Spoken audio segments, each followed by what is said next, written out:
Okay folks, today we're gonna break down the dumbbell 3-point row. Why it's called 3-point row is we have 3 points of contact. So our planted hand, planted knee, and the opposite foot that's on the ground here. Very similar to any other row that we're gonna be doing. We wanna initiate the motion in a protracted position. So once we retract our shoulder, we're gonna drive that elbow toward the back of our hip. So what that looks like, starting here, protracting the shoulder. I'm not twisting my body, I'm trying to stay square. So I'm just letting my shoulder actively protract, retract, and then driving that elbow back towards my hip. So full stretch, retract, pull. Just like so. Now, the main things I want you to focus on here is finding as stable of a position as possible. So first thing we're gonna start with is that back foot. I'm gonna step this foot out fairly wide. If it's too close to the bench, I call it tight roping, and it's just not a very stable position for me to row in.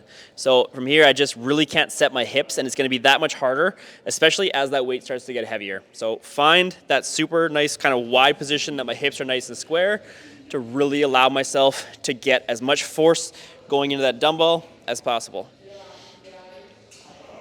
Okay.